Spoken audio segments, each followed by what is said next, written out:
मित्रांनो, ठरलं तर मग या मालिकेच्या आजच्या भागामध्ये अश्विन पूर्णाजींना विचारतो की तुझ्या छातीत जळजळ होतंय का? त्यावरती पूर्णाजी म्हणतात की नाही. मग घरातील सर्वांना जरा बरं वाटतं. त्याचवेळी प्रिया म्हणते, अश्विन तरीही आपण पूर्णाजींना ॲडमिट करूयात ना रे. त्यावेळी आता अर्जुनला राग येतो, कारण त्याला सायलीकडे जायचं असतं आणि मग तो रागातच म्हणतो की अश्विन, एक गोष्ट लक्षात ठेव, पूर्णाजीला काहीही झालेलं नसताना एवढी पॅनिक सिच्युएशन क्रिएट करण्याची काहीही गरज नाही. तरीही आता प्रियाच्या सांगण्यावरनं अश्विन विचारतोच की पूर्णाजी, तुला पोटात दुखतंय का असं इकडे? मग आता पूर्णाजी म्हणतात की नाही. तेव्हा घरातील सर्वजण आता मोकळा श्वास घेतात की पूर्णाजीला काहीही झालेलं नाही, फक्त अशी नॉर्मल ॲसिडिटी झाली. त्यावेळी अश्विन म्हणतो, पूर्णाजी आता जरा खाण्यापिण्याकडे कंट्रोल ठेव ग.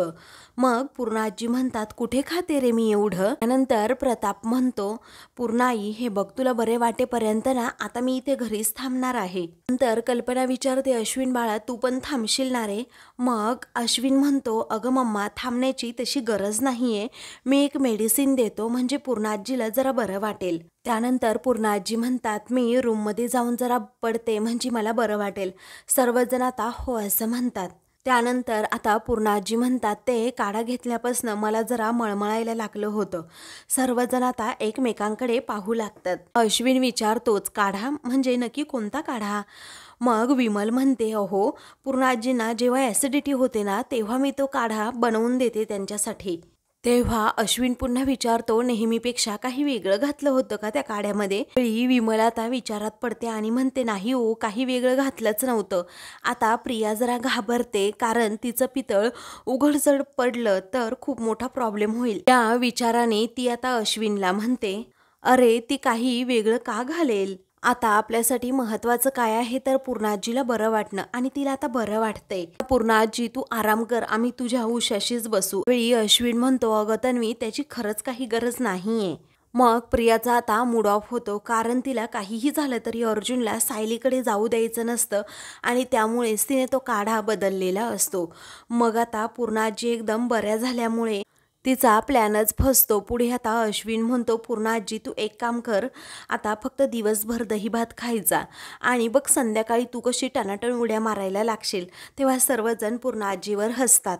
आता विमल आणि त्याचबरोबर रश्मिता या दोघीही पूर्णाजीला घेऊन रूममध्ये जातात आणि प्रताप देखील त्या पाठोपाठ जातो. हा हळूच आता चैतन्य अर्जुनला म्हणतो, अरे अर्जुन चल तिकडे, पतंग उडवण्याची कॉम्पिटिशन सुरू झाली असेल. आता अर्जुन हळूच म्हणतो, थांब अरे जरा एक मिनटं. असं म्हणून तो अश्विनला विचारतो, अश्विन खरंच पूर्णाजींजवळ इथे थांबण्याची गरज नाही आहे ना? ती ओके आहे ना? मग आता अश्विन म्हणतो, हो ती एकदम ओके आहे, तू नको टेन्शन घेऊ आता. त्यानंतर अर्जुन म्हणतो, मी जरा बाहेर जाऊन येतो, चालेल ना? तेव्हा तुझं काम नक्की कुठे आहे, जनता चाळीत का? असं रागातच प्रिया विचारते.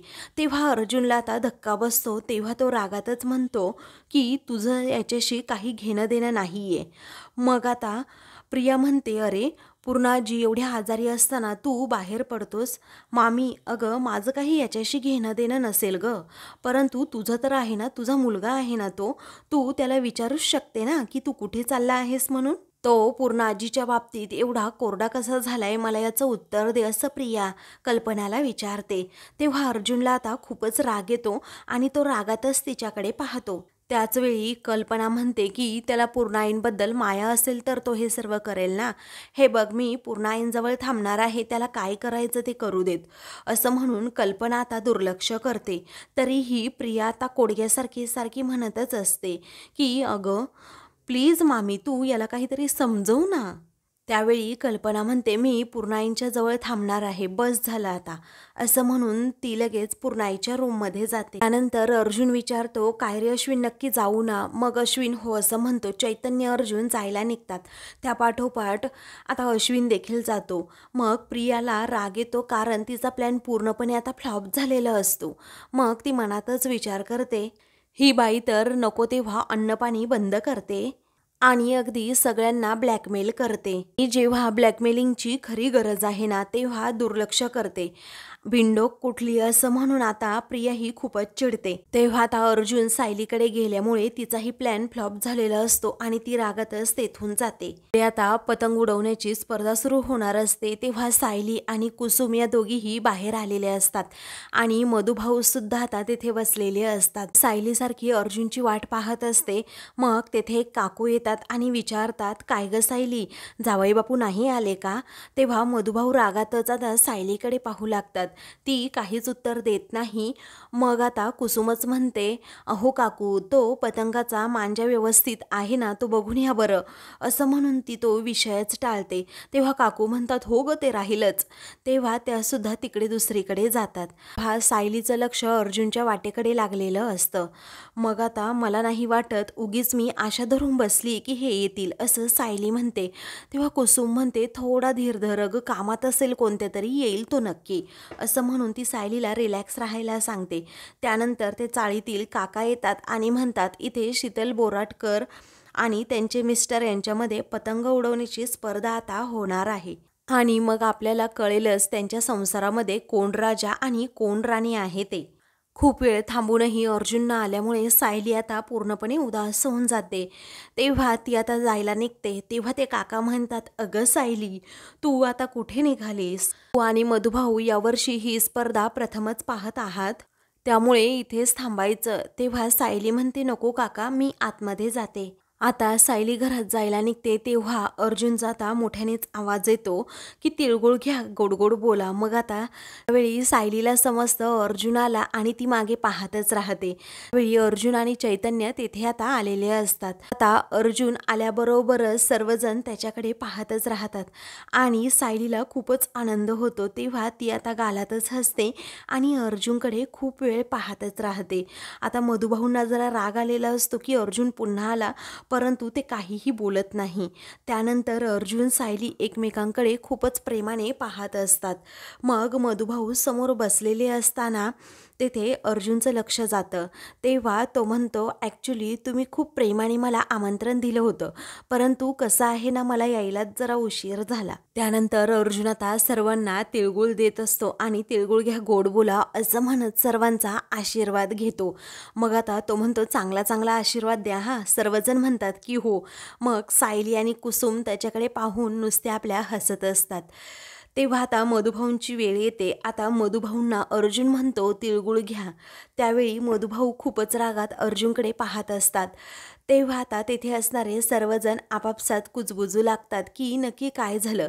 मधुभाऊ हे अर्जुनकडे एवढ्या रागात का पाहत असतील? तो तर त्यांचा जावई आहे ना. मग सायलीला आणि कुसुमला खूपच वाईट वाटतं की मधुभाऊ अर्जुनच्या हातून तिळगुळ का घेत नाहीये.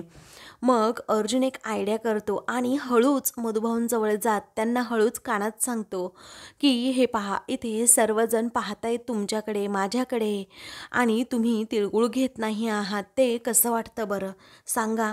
असं म्हणून तो मधुभाऊंना सांगतो की प्लीज तुम्हाला आता तिळगुळ घ्यावाच लागेल. मग मधुभाऊ हे कुसुमकडे पाहतात. कुसुम इशारा करून त्यांना सांगते की घ्या तिळगुळ. तरीही मधुभाऊ ऐकायला तयार नसतात. कुसुम पुन्हा एकदा इशारा करते. अर्जुन मात्र त्यांच्याकडे पाहून हसत असतो. तेव्हा आता मधुभाऊ तेथे असणाऱ्या सगळ्यांकडे पाहतात. तेव्हा त्यांना समजतं की आपल्याबद्दल उगीच वाईट चर्चा काही व्हायला नको, म्हणूनच ते आता हात पुढे करतात.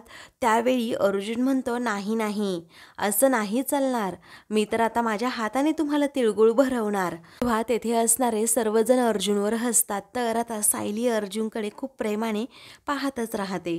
त्यानंतर अर्जुन म्हणतो, कमॉन मधुभाऊ, मला ना हा मान पहिल्यांदाच मिळतोय, त्यामुळे मी हा कसा सोडेन आता. त्यानंतर तो मधुभाऊंना आ करायला सांगतो, परंतु मधुभाऊ आता खूपच चिडलेले असतात.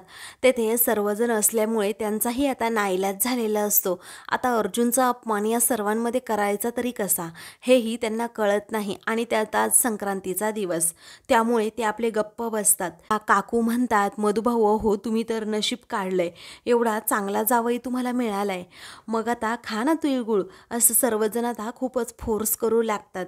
त्याच वेळी आमच्या अर्जुन सरांचं मधुभाऊंवर विशेष प्रेम आहे, म्हणजे त्यांच्या सासऱ्यांवर विशेष प्रेम आहे असं आता चैतन्य म्हणतो. तेव्हा मधुभाऊ रागातच चैतन्याकडे पाहतात. तेव्हा चैतन्य आपला गप्पा बसतो. त्यानंतर अर्जुन आता हट्टानेच मधुभाऊंना तोंड उघडायला सांगतो. तेव्हा अर्जुन पटकन त्यांना आता तिळगुळ भरवतो. ते पाहून सर्वजण खुश होतात आणि आनंदाने टाळ्या वाजवतात.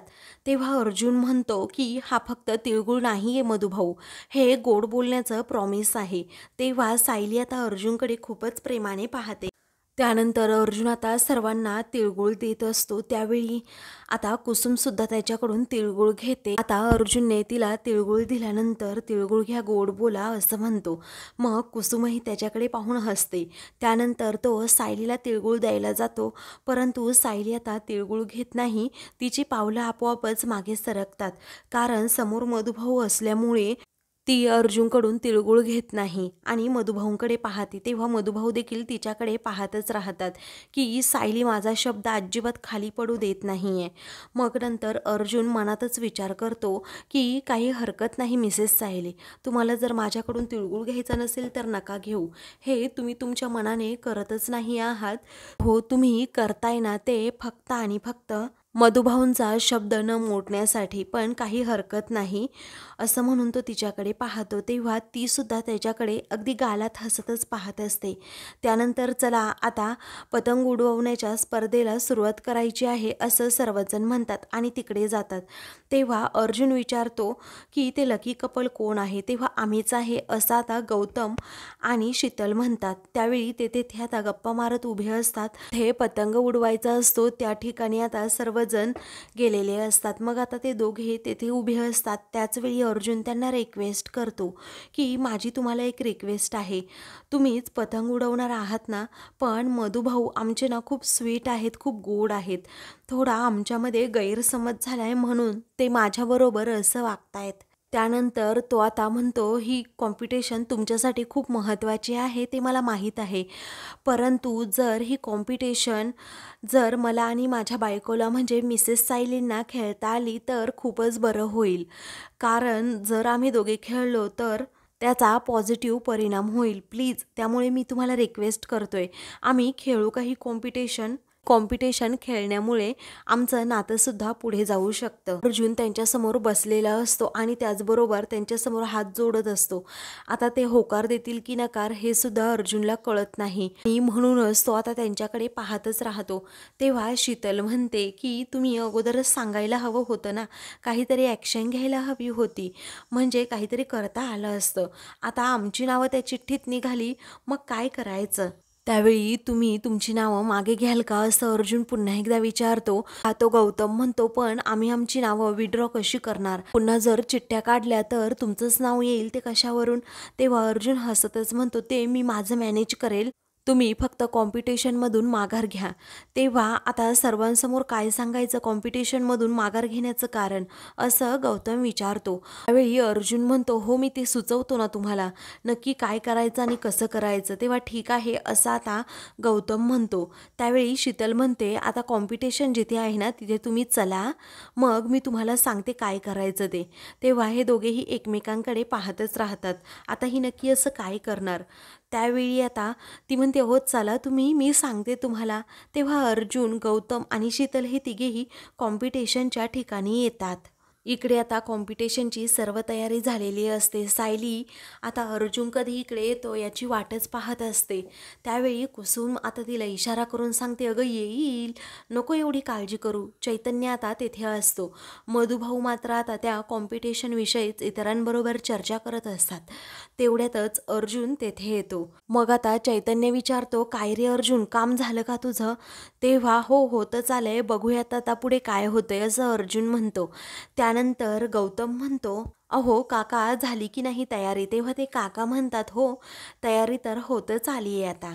त्यानंतर ते म्हणतात हे घ्या तुमचे पतंग. आता ते पतंग त्या दोघांकडे देणारच असतात. तेवढ्यातच आता शीतल गौतमला इशारा करते. गौतम हो असं म्हणतो. मग आता शीतल म्हणते, गौतम अरे मला पकड ना पटकन, खूप चक्कर येतीये. त्यावेळी कशी चक्कर येते असं म्हणून सर्वजण तिच्याजवळ धाव घेतात आणि तिच्याकडे पाहतच राहतात. ती हे सगळं काही नाटक करत असते. मग आता सर्वजण घाबरतात. त्यावेळी आता पटकन तिला पाणी देतात. ती पाणी पिते. तेव्हा काकू आणि सर्वजण विचारू लागतात, आता नाही येत ना चक्कर, तुला बरं वाटतंय ना? त्यावेळी ती म्हणते, नाही नाही मला खूप चक्कर येते. त्यानंतर काकू विचारतात, काय रे गौतम, कशी चक्कर आली रे हिला? काही गुड न्यूज आहे की काय? मग आता सर्वजण त्यांच्याकडे पाहून हसतात. तर आता गौतम म्हणतो, नाही हो काकू, कालपासून पित्त झालंय जरा तिला. आठवड्यातून 3 वेळा उपवास करते ना, म्हणून जरा तिला त्रास होतोय, बाकी काही नाही. असं म्हणून तो आता विषयच टाळतो. मी शीतलला पुन्हा एकदा विचारतो, काय तुला जरा बरं वाटतंय का? तेव्हा ती म्हणते, नाही रे. ती आता म्हणते, नाही हो, मला कसं बरं वाटेल? तेव्हा सर्वांना आता खूप टेन्शन येतं. आता पतंग उडवण्याची इथे स्पर्धा आहे आणि त्यात नेमकं हे शीतलला असं झालंय, चक्कर येते. पुढे काय करायचं हा प्रश्न सर्वांना पडलेला असतो. तेव्हा शीतल आणि गौतम आता तिकडे घरी जायला निघतात, कारण आता तिला आराम करायचा असतो. तेव्हा अर्जुन आता ते दोघेही जाताना त्यांना मनापासून थँक्यू असं म्हणतो. त्यानंतर आता मधुभाऊ विचारतात, स्पर्धेचं काय करायचं? त्यावेळी आता सर्वजण एकमेकांकडे पाहतच राहतात. तेव्हा ही स्पर्धा कॅन्सल करायची आहे का? मधुभाऊ विचारतात. तेव्हा काका म्हणतात, नाही नाही, कॅन्सल कशी करायची स्पर्धा? त्यावेळी त्या काकू म्हणतात, आपण काय करूयात, चाळीत असणाऱ्या सर्व जोडप्यांची पुन्हा नावं लिहूयात आणि त्या चिठ्ठ्या काढूयात. हा मान दुसरा कुणाला तरी देता येईल, चालेल ना? तेव्हा चिठ्ठ्या कोण बनवणार हा प्रश्न सर्वांना पडतो. अर्जुन म्हणतो, मी बनवू का? एक लहान मुलगा म्हणतो की नाही, मीच बनवतो त्या चिठ्ठ्या. तेव्हा ठीक आहे असं सर्वजण म्हणतात. तो मुलगा म्हणतो, मला चाळीतील सर्वांची नावं माहीत आहे ना, म्हणून म्हणतोय. तर आता काका म्हणतात, हो रे, चालेल चालेल. मग पुढे आता चैतन्य म्हणतो, काका अहो स्नॅक्सची तयारी राहिली आहे ना, चला आपण तिकडे जाऊयात जरा. मग आता तो काकांना आणि तेथे असणाऱ्या सर्वांना घेऊन दुसरीकडे जातो. तर अर्जुनचं लक्ष त्या लहान मुलाकडेच असतं. तेव्हा तो लहान मुलगा आता चाळीतील सर्वांकडे पाहत असतो, कुणाकुणाची जोडी आहे पतंग उडवण्यासारखी.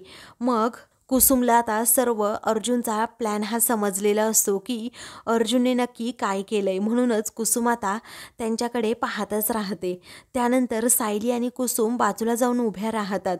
तर मधुभाऊ त्यांच्यावर लक्ष ठेवूनच असतात. नंतर अर्जुन आता लगेच त्या लहान मुलाकडे जातो आणि तिथे गेल्यानंतर त्या मुलाला विचारतो, काय रे, तू एवढासा पण तुला लिहिता येईल का नावं? आता मी तुला मदत करतो, कारण तुला पटापट ही नावं लिहिता येणार नाही. तेव्हा तो मुलगा म्हणतो, ठीक आहे ना, तुम्ही करा मला मदत. त्यानंतर काही वेळाने आता तो मुलगा आता नावं लिहित असतो. अर्जुनचं लक्ष मात्र सगळ्यांकडे असतं, कारण कुणी आपल्याला पाहत तर नाही ना, अगोदर हे तो चेक करतो. सायली आणि कुसुम या दोघीही आता समोरच उभ्या असतात, परंतु त्या अर्जुनकडे लक्ष देत नाही. मग आता तो मुलगा पहिल्यांदा एका जोडप्याचं चाळीमधील नाव लिहू लागतो. त्यावेळी अर्जुन म्हणतो, अरे काय तुझं अक्षर हे किती घाणेरडं आहे, कुणाला समजेल का तरी तू या कपलचं नाव लिहिलंय ते? तेव्हा तो म्हणतो, नाही चांगलं आहे. मग आता अर्जुन म्हणतो, नाही रे, दे माझ्याकडे, तू मला जोडप्यांची नावं सांग, मी सुंदर हस्ताक्षरामध्ये नावं लिहितो. तेव्हा तो मुलगा म्हणतो, ठीक आहे, बरं चालेल. असं म्हणून तो अर्जुनकडे त्या चिठ्ठ्या देतो. तेव्हा अर्जुनच्या मनात वेगळीच कल्पना असते. त्या मुलाला बरोबर गंडवतो आणि त्या मुलाकडून सर्व चिठ्ठ्या घेऊन जोडप्यांची नावं विचारत असतो. तो मुलगा आता जोडप्यांकडे पाहत असतो आणि एक एक करून आपली नावं सांगत असतो. परंतु आता अर्जुन त्या प्रत्येक चिठ्ठीवर सायली आणि अर्जुन असं नाव लिहित असतो. त्यावेळी आता तो समोरच उभे असणाऱ्या सायलीकडे देखील पाहत असतो. त्यावेळी गालात असतो, हसतो आणि म्हणतो, मिसेस सायली, आता आपण दोघांनी जोडीनेच पतंग उडवायचा. तेव्हा तो मुलगा म्हणतो, झाली का नावं लिहून? तेव्हा अर्जुन म्हणतो, हो, छान अक्षरात नावं लिहिली आहे मी. असं म्हणून तो आता सायलीकडे पाहतच राहतो आणि गालातच हसतो. त्याच्या मनात आता असतं की मी आणि सायलीच पतंग उडवणार आणि पुन्हा एकदा माझं तिच्यावर असणारं प्रेम सिद्ध करून दाखवणारच. त्यामुळे त्याचा हा सगळा खटाटोप चालू असतो आणि त्याने त्याचा तो हट्ट पूर्णसुद्धा केलेला असतो. तर सायलीचं लक्ष अर्जुनकडे जातं, तर अर्जुन आता तिच्याकडे पाहून गालातच हसतो. तर आता मित्रांनो, पुढील भागामध्ये सायली आणि अर्जुनचं चिठ्ठीत नाव येतं, त्यामुळे ते दोघेही खूपच खुश असतात. मधुभाऊंना मात्र राग आलेला असतो, तर कुसुम खुश असते. त्यावेळी आता सायली आणि अर्जुन पतंग हातात घेतात. तर सायली आता लगेच अर्जुनकडे पाहते आणि त्याला इशारा करून पतंग उडवा असं म्हणते. तेव्हा अर्जुन आणि सायली अगदी आनंदाने प्रेमाने पतंग ते उडवत असतात आणि एकमेकांकडे पाहून गालात हसत असतात. त्या दोघांचं ते एकमेकांवरील प्रेम पाहून मधुभाऊ मात्र रागातच त्या दोघांजवळ येतात. इकडे सर्वजण सायली आणि अर्जुन तेथे असणारे सर्वजण सायली अर्जुन या दोघांनाही चिअरअप करत सायली अर्जुन असं मोठ्या मोठ्याने याचवेळी मधुभाऊ सायलीजवळ जातात आणि तिला म्हणतात, बस झाली ही सायली तुझी नाटकं, आता झाला हा पतंग उडवून, असं म्हणून ते रागातच तिचा हात पकडून तिला घरी घेऊन जाणार असतात. हा अर्जुन आता सायलीजवळ जातो आणि तिला म्हणतो, सायली हे बघ, आता आपल्या दोघांमध्ये अंतर आहे या संक्रांतीला, परंतु पुढच्या संक्रांतीच्या वेळी हे अंतर पूर्णपणे दूर झालेलं असेल, तू काळजी करू नको. आणि मधुभाऊ, आमच्या नात्यावरची ही संक्रांत तुम्हीच आता दूर करा, असं म्हणून तो त्यांना तिळगुळ देतो आणि तिळगुळ ह्या गोड गोड बोला असं म्हणतो. तेव्हा तेथे असणारे सर्वजण त्या दोघांकडे पाहतच राहतात. सायली आणि अर्जुन शेजारी उभे असतात, तर ते दोघेही एकमेकांकडे पाहून गालातच हसतात. अशाच मालिकेंचे पुढील भाग पाहण्यासाठी चॅनलला सबस्क्राईब करा.